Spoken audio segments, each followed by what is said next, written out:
సీమాంతర ఉగ్రవాదాన్ని ప్రోత్సహిస్తున్న పాక్ భారత్ మరో షాక్ ఇవ్వనుంది. దాయాది దేశానికి చెందిన ఎయిర్ లైన్లకు గగనతలాన్ని మూసివేసే దిశగా కేంద్రం ఆలోచనలు చేస్తోంది. అటు పాక్ నౌకలు భారత ఓడరేవులకు రాకుండా నిషేధం విధించినట్టు తెలుస్తోంది. తమ గగనతలంపై భారత విమానాల రాకపోకలపై నిషేధం విధించిన పాక్పై ప్రతీకార చర్యలకు భారత్ సిద్ధమవుతోంది.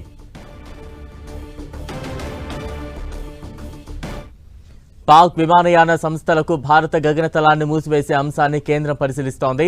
ప్రస్తుతం ఈ ప్రతిపాదన పరిశీలన దశలో ఉందని, దీనిపై ఇంకా తుది నిర్ణయం తీసుకోలేదని తెలుస్తోంది. ఒకవేళ దీనిపై భారత్ నిర్ణయం తీసుకుంటే అది పాక్ ఎయిర్ లైన్లపై పెను ప్రభావం చూపించే అవకాశం ఉంది. పాక్ విమానాలు కౌలాలంపూర్ సహా మలేషియాలోని ఇతర నగరాలు, సింగపూర్, థాయిలాండ్ వంటి ప్రాంతాలకు వెళ్లాలంటే మన గగనతలాన్ని దాటాల్సిందే. ఇప్పుడు భారత్ నిషేధం విధిస్తే దక్షిణాసియా ప్రాంతాలకు వెళ్లేందుకు చైనా లేదా శ్రీలంక మీదుగా విమానాలను మళ్లించాల్సి ఉంటుంది. అప్పుడు ప్రయాణ సమయం పెరగడంతో పాటు నిర్వహణపైన అదనపు భారం పడుతుంది.